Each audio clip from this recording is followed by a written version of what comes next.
सामाजिक संस्था नवप्रभात के तत्वावधान में महानगर महिला प्रकोष्ठ कृति द्वारा सभी आयु वर्ग की महिलाओं लड़कियों को सशक्त और स्वावलंबी बनाए जाने के उद्देश्य से नारी अंतर्मन की रचनात्मक सृजनात्मक प्रतिभाओं का सर्वोत्कृष्ट विकास कार्य करने में सहयोगी महिला सदस्यों के आनंद उल्लास मनोरंजन समूह ग्रुप कृति फ्रेंड्स क्रिएटिव क्लब की महिला सदस्यों द्वारा अयोध्या धाम में सियाराम लखन प्रतिमा पूजन और प्राण प्रतिष्ठा पावन पर्व आगमन के उपलक्ष्य में आध्यात्मिक ध्यान विधि संग आध्यात्मिक नारी सशक्तिकरण संकल्प आनंदोत्सव कार्यशाला का आयोजन वृंदावन लाल वर्मा पार्क झांसी में किया गया।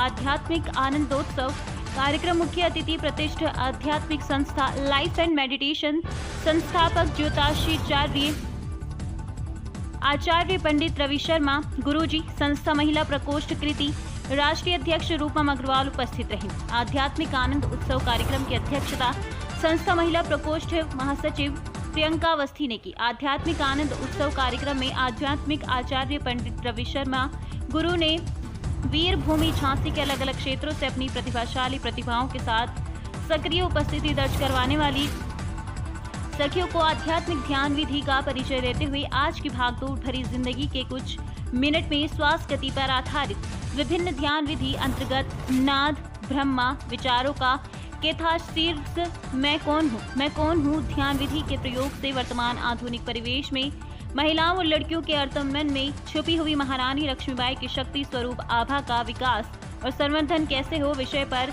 विचार विमर्श करते हुए एक एक कर अपने अपने विचार व्यक्त किए गए। आनंदोत्सव में उपस्थित सभी सखियों ने अयोध्या धाम में प्रभु श्री राम लखन प्रतिमा पूजन और प्राण प्रतिष्ठा अभिनंदन के पावन पर बोला। आयोजित आनंदोत्सव अंतर्गत भक्ति वातावरण में प्रभु श्री राम भजन उत्साह उमंग उल्लास आनंद से परिपूर्ण बुंदेली लोकगीत गाने वीर भाव प्रेरणा श्लोगन नृत्य हास्य व्यंग्य खेलकूद के माध्यम से मनोरंजक वातावरण समायोजित कर स्वयं के अंतर में छुपी हुई प्रसन्नता को सभी ने सानिध्य में हंसी खुशी और आध्यात्मिक खुशी के रूप में महसूस किया।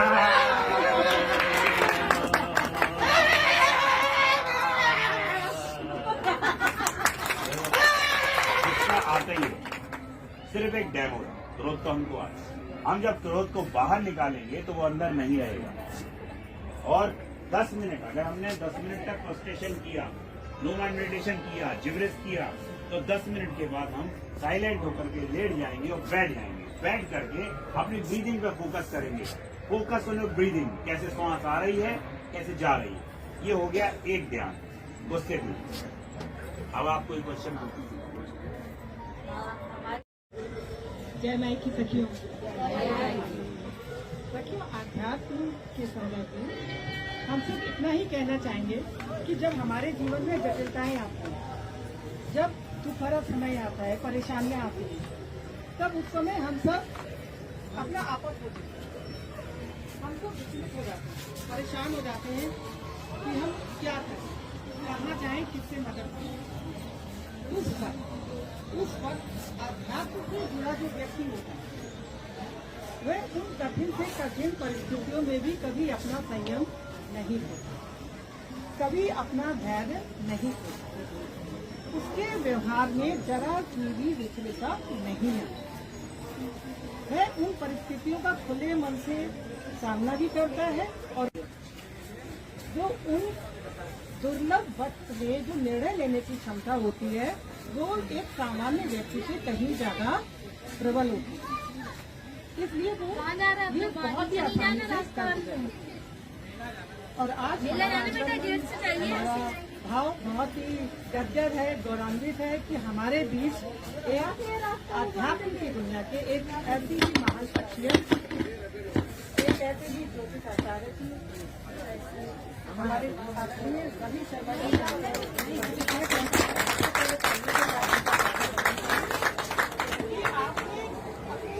जीवन काल एक नहीं, दो नहीं, 3 नहीं, बल्कि सैकड़ों लोगों की बुझी हुई जिंदगी को अपने आध्यात्मिक ज्ञान की रोशनी से प्रकाशमान किया। उन्हें न केवल अपने दुख से बाहर निकाला बल्कि एक सम्मान भरा ऊर्जावान बना जीवन जीने के लिए भी आपने प्रेरणा बनाया। आपके निस्वार्थ सेवा भाव के लिए, आपके लोक कल्याणी कार्य के लिए हम फिर से आपका अभिनंदन करते हैं। और आपने आज जो हमारी सखियों का मार्गदर्शन किया, जो विधियाँ आपने सिखाई कि कैसे वो अपने घरों की दायित्व निभाते हुए स्वयं को तन मन से स्वस्थ रख सकती है और एक खुशहाल जीवन जी सकती है। इसके लिए पुनः आप सभी का साधुवाद, अभिनंदन। और हम चाहते हैं कि हम सभी सखियों की ओर से